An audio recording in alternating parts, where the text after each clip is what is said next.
It is the text area.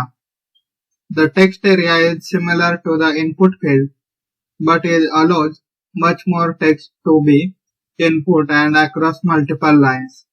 So let's take a look at an example. This is a line of text.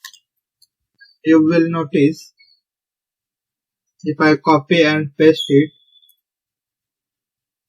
over and over again, the text area allows for scroll bar, and we can also expand it and contract this. This makes it much more convenient for the user when it comes to inputting large amount of text. So before we create text field, we will start with our label, which is additional comment.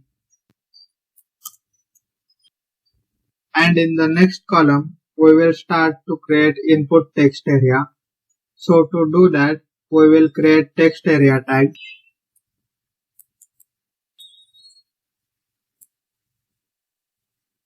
And we will explain what is the attributes mean in just a moment. The open text area tag does require a closing text area tag.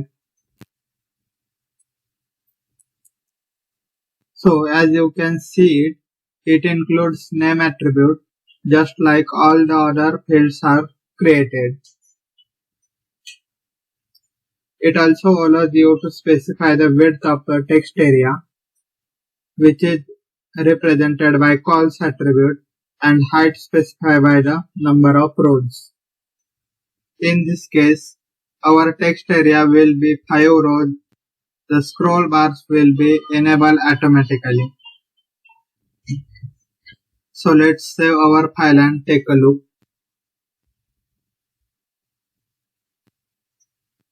So this is our text area here.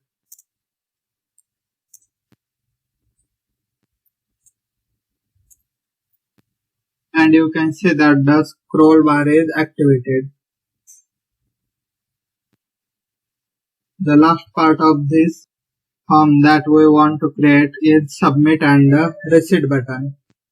The submit button will submit the form data to our send.php script or whichever file you have specified in the action attribute of the form. The receipt button will empty the data input it into the fields.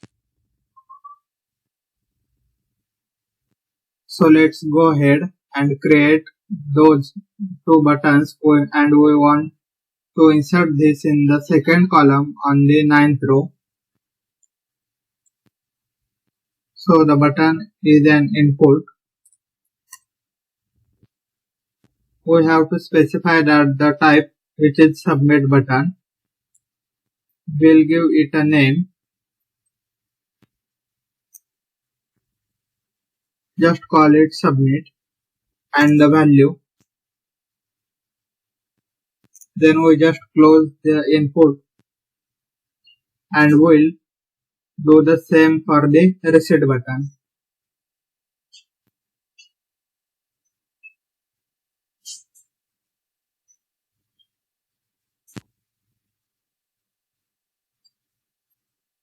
Here we write just a capital S for the submit in the value. So let's go ahead and save our file and take a look at the entire form. So that's the entire form we will know.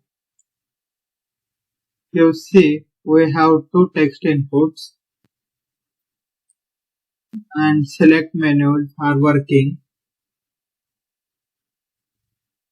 and the radio buttons, checkboxes, and the text area. Let's just test our reset button so that works. Now the submit button will not work because we have not created this send.php file. That's the file that all this data will transmitted, and then the PHP file instruct our web server on what to do with data. Is it going to be sent to a database, to an email address, or some other form of processing? We will learn how to do that in the PHP part of the course.